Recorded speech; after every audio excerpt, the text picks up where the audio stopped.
Greetings from Snake Mountain Boat Works on Tuesday, December 10, 2024. Well, Miss Jayne is looking rather proud of herself by now. We've applied 18 coats of varnish on her decks and hull sides and covering boards. She will get one more round of flat sanding using our Hutchins longboards. We'll clean her off and then apply 3 to 5 coats of Pettit Captain's Ultra Clear varnish. And as you see, Joe has filled the seams. And yes, the decks look a little bit wavy, and that's because we have not yet done the final flat sanding. But I'd say they present themselves pretty well. What we do with the seams, and it's really working out well for us, is to first fill them with Sikaflex 291 LOT, but the mahogany version. Why?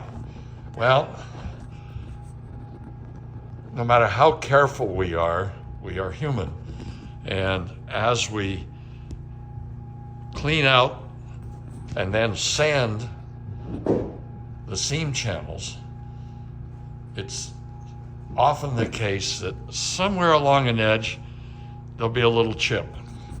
Well, if we fill that little chip with white Sikaflex, everybody in the world would know, aha, they had a chip there.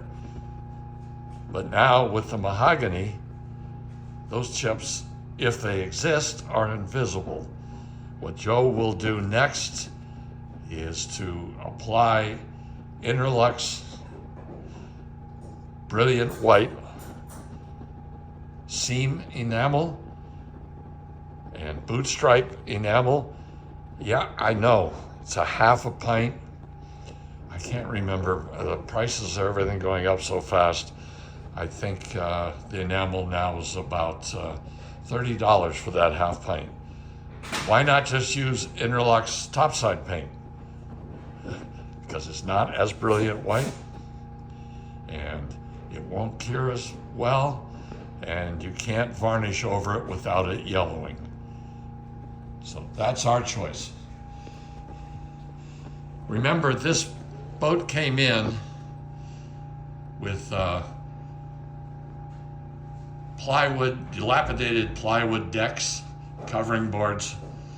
They were shot, they had been vinyl covered.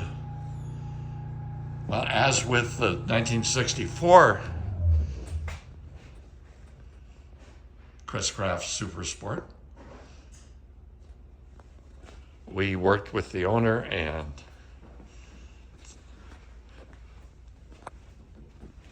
concluded that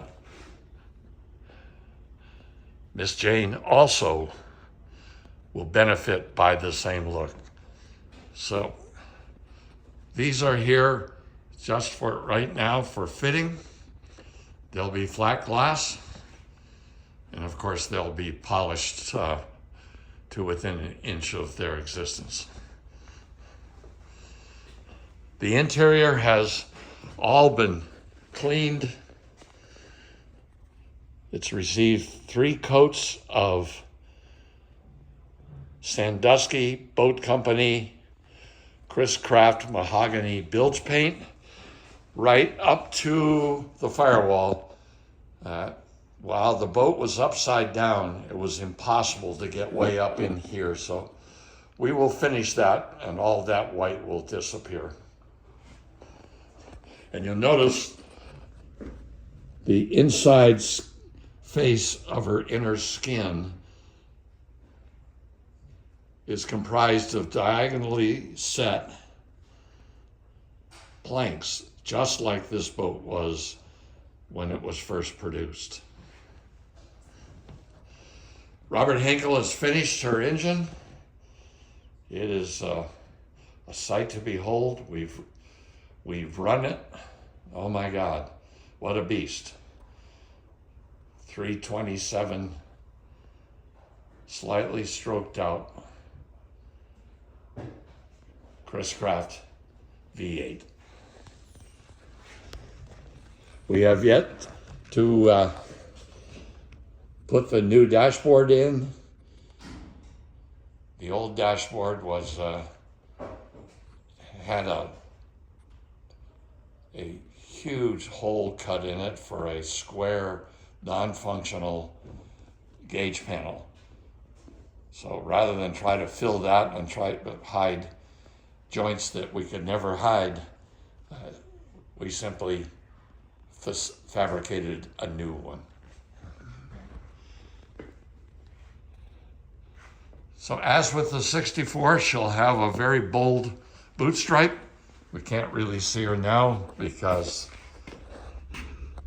the last thing we wanted to do was drip, stain, or varnish, or anything else on her Pettit Old Salem Hard Racing Bronze bottom paint. Joni Alden of Vital Signs will be applying her misscale lettering as well as her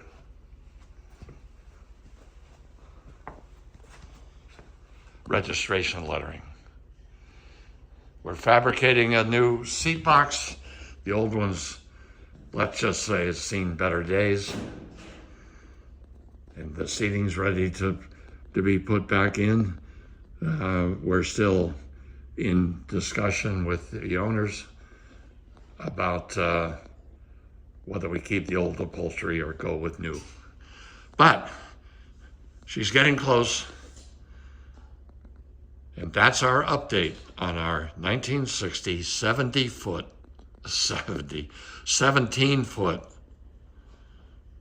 Chris Craft Super Sport. Miss Jayne, thank you so much. Bye-bye for now from Snake Mountain Boat Works.